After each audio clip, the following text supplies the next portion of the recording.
বৈশ্বিক নানান চ্যালেঞ্জের মুখেও রপ্তানি বাড়ার আশা করছে সরকার। ২০২৫-২৬ অর্থবছরে নতুন রপ্তানির লক্ষ্যমাত্রা ধরা হয়েছে $৬৩.৫ বিলিয়ন।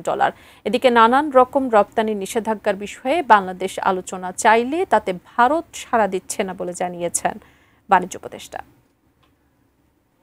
যুক্তরাষ্ট্র নতুন করে 20% বাড়তি শুল্ক আরোপের পরেও মার্কিন বাজার সহ বিশ্বব্যাপী বাংলাদেশি বিভিন্ন পণ্য রপ্তানি চলতি বছরে 10 থেকে 22% পর্যন্ত বাড়বে বলে আশা করছে সরকার। আমরা সেক্টরের সাথে বসে বিস্তারিত একদম ডিটেইল স্টেকহোল্ডার কনসালটেশন করেই কিন্তু এটা করেছি এবং সেই কারণে দেখবেন যে গত বছরের লক্ষ্যমাত্রার সাথে অর্জনের মোটামুটি বেশ ভালো সামঞ্জস্য আছে। রপ্তানি খাতের সিংহভাগ তৈরি পোশাক খাত ঘিরে চলতি অর্থবছরে ওভেন পোশাকে 14% বেশি, নিট পোশাকে 12% বেশি রপ্তানি বাড়ার আশা বাণিজ্য মন্ত্রণালয়ের। হোম টেক্সটাইলে প্রবৃদ্ধির লক্ষ্যমাত্রা ধরা হয়েছে 17%। যে লক্ষ্যমাত্রাটা দেওয়া হয়েছে আমরা মনে করি এটা অ্যাচিভেবল। চামড়া ও চামড়াজাত পণ্যে রপ্তানি 30% পর্যন্ত বাড়াতে চায় সরকার। হিমায়িত ও জীবন্ত মাছ রপ্তানি বৃদ্ধির টার্গেট 22%। অন্যান্য কৃষিপণ্যেও একই রপ্তানি প্রবৃদ্ধির আশা। ভারত গেল এক বছরে বাংলাদেশের নানান পণ্যের আমদানিতে শর্ত জুড়ে দেওয়ার ধারাবাহিকতায় নতুন ধাক্কা দিয়েছে সোমবার।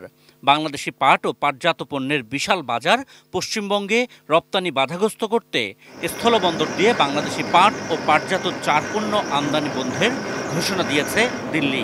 এরপরেও এই খাতে রপ্তানি 10%-এর কাছাকাছি বাড়বে বলে আশা ঢাকার। আগেও এটা ছিল, তারই ফলশ্রুতিতে করেছে। আমরা আশা করছি যে আমাদের যে রপ্তানি বাণিজ্য ঘটে ভারতের নবসীমা সমুদ্র বন্দর থেকে এখনও আমাদের রপ্তানি কার্যক্রম চালু থাকবে। আমরা আশা করি এটাতে আমাদের তেমন কোনো প্রভাব পড়বে না। আমাদের দপ্তর থেকে ভারতের বাণিজ্য মন্ত্রীকে আমরা একটা চিঠি দিয়েছি, একটা দ্বিপাক্ষিক আলোচনার উদ্দেশ্যে। আমরা এখনো কোনো জবাব পাইনি ওনাদের কাছ থেকে। এদিকে ভারত সহ বিদেশ থেকে এবছরও পেঁয়াজ আমদানি উন্মুক্ত রাখছে সরকার। আমরা হয়তো বা কিছু পেঁয়াজ এই মুহূর্তে আবার আমদানি করার চিন্তা করছি এবং সেক্ষেত্রে আমি কোনো সমস্যা দেখছি না। এসবের মধ্যে আসার খবর, ভোজ্য পাম অয়েলের দাম কমিয়ে লিটার প্রতি 150 টাকা নির্ধারণ করা হয়েছে।